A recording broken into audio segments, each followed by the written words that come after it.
क्या आप जानते हैं कि इस पूरे ब्रह्मांड की रचना एक देवी की मुस्कान से हुई थी? जी हाँ, नवरात्रि के चौथे दिन पूजी जाने वाली माँ कूष्मांडा ने अंधकार से भरे इस संसार में प्रकाश फैलाया। उन्हीं की कृपा से ब्रह्मांड में रोशनी जगमगाई। आज हम जानेंगे उनकी अद्भुत कथा और पूजा विधि और उनकी कृपा की महिमा के बारे में। प्रणाम भक्तों, स्वागत है आप सभी का आपके अपने भक्ति चैनल तुलसी वाणी पर। आज यानी नवरात्रि का चौथा दिन जो समर्पित होता है माता कूष्मांडा को, जिन्हें पूरी सृष्टि की रचयिता भी कहा जाता है। अगर आप भी माता की अद्भुत कथा को जानना चाहते हैं और माता की कृपा के पात्र बनना चाहते हैं तो इस वीडियो को अंत तक जरूर देखें। तो आइए सबसे पहले जानते हैं माँ कूष्मांडा की उत्पत्ति कैसे हुई। पौराणिक कथाओं में ये वर्णित है कि जब सृष्टि का कहीं भी कोई नामो निशान नहीं था, चारों ओर केवल अंधकार ही अंधकार था। जहाँ भी नजर पड़े सिर्फ अंधेरा और सिर्फ अंधेरी छाया। एक पत्ते का भी नामो निशान नहीं था, ना ही कोई कीट पतंगा और ना ही कोई छोटी सी चींटी भी। चारों ओर पसरा था सिर्फ एक गुमसुम अंधेरा। इस अंधेरे का ना ही कोई छोर था और ना ही कोई अंत, सिर्फ अंधेरा, चारों ओर अंधेरा।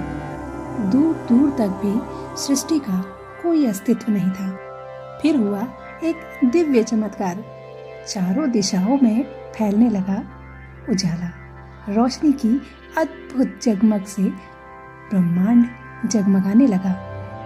चमत्कार हुआ, सिर्फ एक मुस्कान से रच दिया ब्रह्मांड। माता कूष्मांडा ने अंधकार को खत्म करके सृष्टि की रचना की। माता की एक मुस्कान से उत्पन्न हुआ एक अद्भुत और अविश्वसनीय प्रकाश, एक ऐसा प्रकाश जिसने पूरे अंधकार को पल भर में लीन किया। पूरा ब्रह्मांड रोशनी के इस अद्भुत तेज से जगमगाने लगा। इस अद्भुत तेज से रचना हुई एक अद्भुत सृष्टि की अस्तित्व में आया एक ऐसा ब्रह्मांड जिसे माता की एक हल्की सी मुस्कान ने रचा था। माता के इस अद्भुत चमत्कार से ही माता को कूष्मांडा रूप से जाना जाने लगा। माता कूष्मांडा ने सबसे पहले सूर्य की रचना की और उसी के भीतर निवास करने लगी। इसलिए उन्हें सूर्य मंडल की अधिष्ठात्री देवी भी कहा जाता है। माता कूष्मांडा की कृपा और माता की सृजन शक्ति के कारण ही पूरी दुनिया अस्तित्व में आई। माता कूष्मांडा का स्वरूप अत्यंत दिव्य और तेजस्वी है। माता की 8 भुजाएं होती हैं, इसलिए इन्हें अष्टभुजा देवी भी कहा जाता है। माता के प्रत्येक हाथों में शोभित होते हैं कमंडल, धनुष, बाण, कमल, अमृत कलश, चक्र, गदा और जपमाला। माता कूष्मांडा शेर की सवारी करती हैं, जो शक्ति और साहस का प्रतीक है। माता का तेज इतना अद्भुत और आकर्षक होता है कि सूर्य की चमक भी माता के सामने फीकी पड़ती है। माता को प्रसन्न करना बेहद सरल है। चौथी नवरात्रि के दिन साधकों को प्रातःकाल जल्दी उठकर स्नान आदि कर माता को धूप दीप अर्पित करने चाहिए और साथ ही माता को कुम्हड़ा यानी कद्दू का भोग लगाएं। कहते हैं कि माता को कद्दू का भोग अत्यंत प्रिय है।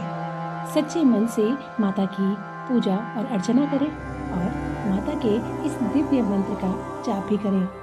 ओम देवी कूष्मांडाय नमः। देवी के इस महामंत्र का जाप करने से साधकों की सभी मनोकामनाएं पूर्ण होती हैं। जो भी साधक सच्चे मन से और निस्वार्थ भाव से माता की उपासना करते हैं, उनके जीवन से सभी प्रकार के दुख, दरिद्र, अंधकार और सभी प्रकार की नकारात्मकता दूर हो जाती है। माँ की कृपा से जीवन में ऊर्जा और शक्ति का आगमन होता है।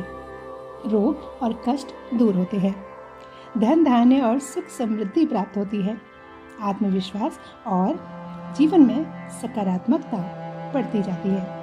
माता अपने सच्चे भक्तों की हर मनोकामना पूरी करती हैं। माता कूष्मांडा की इस पावन कथा से हमें ये सीख मिलती है कि हम एक छोटी सी सकारात्मक सोच के साथ भी अपने जीवन में बहुत बड़े बदलाव ला सकते हैं।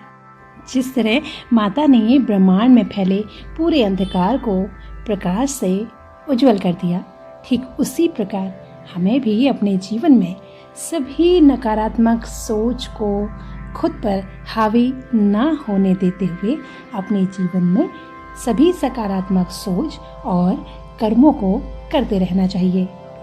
अगर आपको हमारी आज की ये जानकारी पसंद आई हो तो वीडियो को ज़्यादा से ज़्यादा शेयर करें, वीडियो को लाइक करें और चैनल को सब्सक्राइब करना ना भूलें।